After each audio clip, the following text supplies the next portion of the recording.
It's good evening, Charles Lux. Thank you for saying yes to Yellow Shelf. Welcome. Well, thanks for having me. It's a pleasure to be here, and I'm excited to learn about what you do and share what I do with everyone else.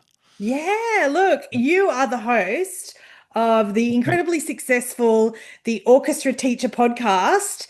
Thanks for coming on. Tell us all about your show.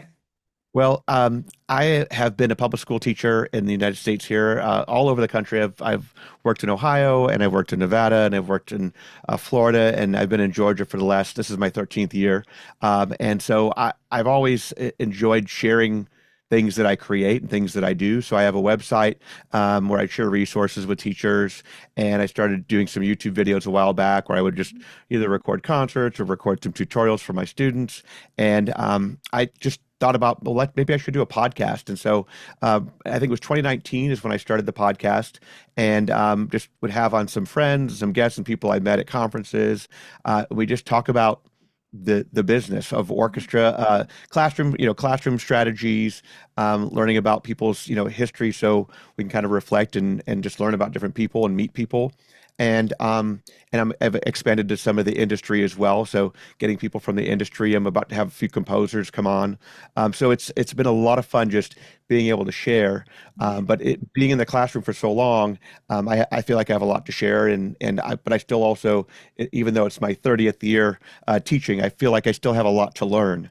And so Yes. every time I record a podcast, I selfishly get to take something from that as well. Yeah, the Yeah, power. Charles, you're at least 115 episodes in your vault of right. that so and I was sharing with you before I hit record about, I don't know anything about orchestras, and I had someone in my network become a member of an orchestra, and I wanted to get curious. I wanted to get my kids curious, and your podcast show in particular, helps me do that. I learn about the orchestra. And if you're a parent, if you're a teacher, and obviously if you just want to get curious, your podcast is super interesting.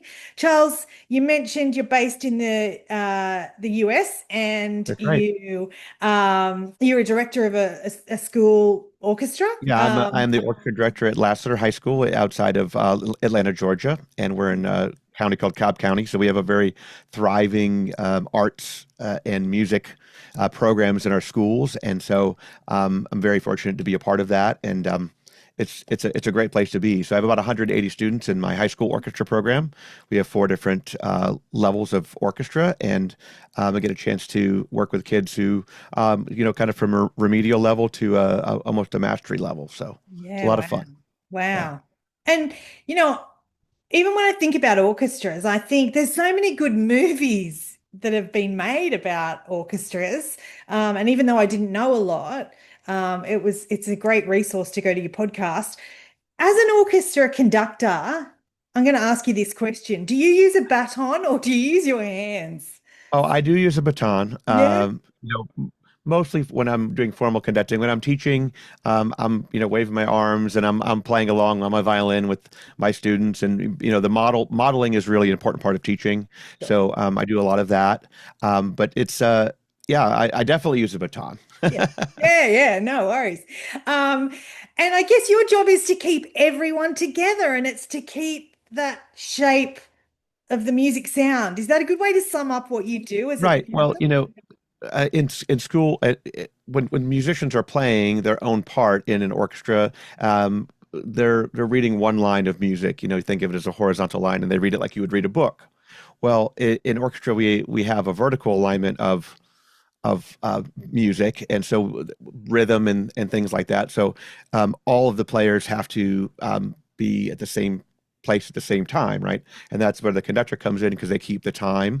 And so a conductor reads the music score from all the parts basically at one time, top to bottom and left to right. So, when you're in a string orchestra, there's only five parts, but when you're in a full symphony orchestra, there could be 20 parts. So you're reading all those lines of music as it goes through, and making sure that you're giving, visual cues and gestures to the people who need them when they're ready to come in if they're resting, or you're also controlling the dynamics, the volume, you're controlling obviously the tempo. That's the most important part.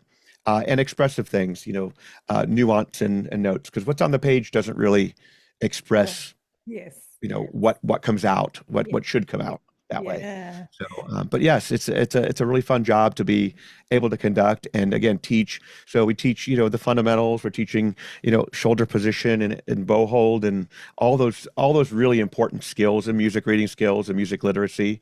And then obviously the musicianship skills. That's where the fun part comes in too. Once the kids get really good technically, then we can go on and explore all the musical areas, and that's where you start to feel all the feels and all the great things that happen in music. So yeah. Wow. And you have so many great guests. I think you mentioned they're either in your network or you meet these guests. right, If sometimes I people can reach find out to you a me. guest from Australia, I'll do that. I'll get That would someone be to message wonderful. me. That would Um, be wonderful. Charles, if people are curious, if people are watching this anywhere in the world, you have a fabulous website for you, as well as the podcast. There's Yeah, a lot of links that I can put in the show notes. Point us in the direction. If anyone's curious, where would you like people to yeah. connect?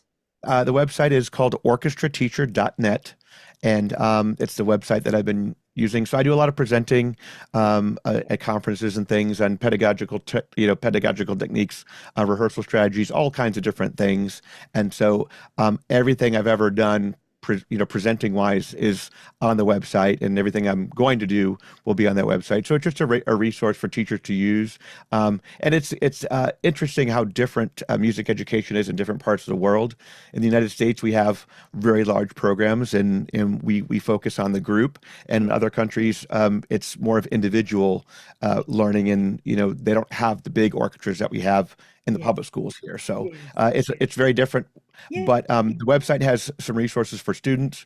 I was teaching actually students. We're working on a 3-octave scale, and I said, okay, these are the fingering. She's like, I already found your video. One of my students already found my video today and was using it to help learn the scale at home. So that was pretty cool when I hear those kind of Yeah. things. And I do use them for my students, but then why not share them? It's Yes. selfish not to. So a lot Yes. of fun. Yes, the power in sharing.